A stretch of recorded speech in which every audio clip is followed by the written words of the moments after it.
Today, I want to talk about what is in store for the year 2010. I concentrate this video on the opportunities first. And then in a later video, the next one, we'll talk about the risks.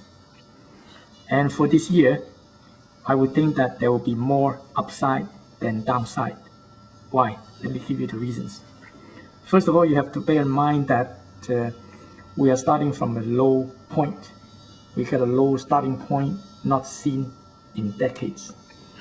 Just take a look. The three major indexes, the Dow, the Nasdaq, and the S&P 500. In March last year, we had the following lows. These are really low numbers. We haven't seen this for many, many years. And now, at the end of the December last year, we had these highs achieved. And when you compare the two levels, you've seen these gains. So we have these very significant gains in the indexes in less than 1 year. And remember, 2009 was a year of recession. We're in the middle of the recession, and we've seen the stock market rising so fast. So what I'm saying is, if we have a very low starting point, it's got a very strong bull, and this bull is going to last longer. The second reason is because of the government stimulation policies. The Federal Reserve keeps the interest very low, at below 0.25%. And remember, the government has spent $800 billion to bail out the big banks, and another $800 billion to stimulate the economy. So we're going to see a boost in the economic activities. And also, in other countries, other governments are doing the same thing.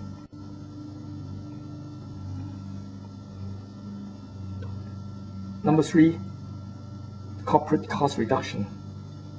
This one is causing a lot of agony to the common people, because when the recession starts, corporations will cut inventories, production, and employment, so resulting in a lot of people getting the axe. Why they have to do that? Because they have to minimum the loss and to conserve cash, because they expect the worst. And this kind of management is seen as good management by Wall Street, because Wall Street like companies to cut costs so that it would boost their profit. The stock market likes to see this thing as a turnaround. If they see losses coming down, they will interpret it as a turnaround.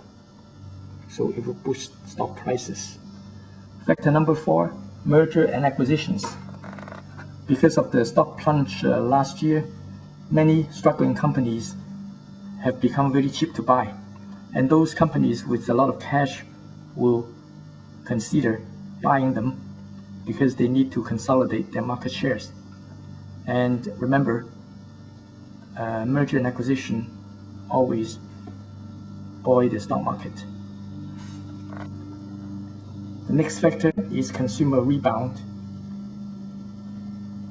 Consumers are very hurt due to job losses. And if you look at the previous job losses, in January last year, we had the highest number of job losses, close to 800,000 per month job loss. And this number is steadily coming down. In December, just the last month, the job loss stood at 85,000. So if you compare this figure with that figure, you know that the company has recovered quite a bit. And chances are we have a job growth this year, sometime this year, later. So when there's job growth, consumer will feel better and they will go out to buy again. And when consumer go out to buy again, when they come back, it will boost the retail sales. And when there is retail sales, it will lead to a higher profit for corporations. So we can see that consumer spending and corporate sales as a result will remain the last two pillars to sustain the boom of the stock market. And this boom will continue until a bubble reappears. Remember, the market swings back and forth. And when everybody thinks that the economy is good and everybody is optimistic, we will create a bubble. We got all kinds of hypes and bubbles. And we also have new industries that may boost the stock market. Now let me give you some examples of the bubbles before. We had a housing bubble that led to the current economic crisis. This bubble is due to subprime lending rates, and the bubble occurred in mid-2000 until it burst. And you go further, you see the dot-com bubble in late 1990s. And further up, you will see the computer chips bubble, multimedia products, and the internet around 1990s, mid-1990s. So I'm asking, what will be the next ones? My guess will be hybrid cars or electric cars, rooftop solar panels, biofuels, biotechnology, and also telecommunications bandwidth. These are the new industries that will grow and also will be hyped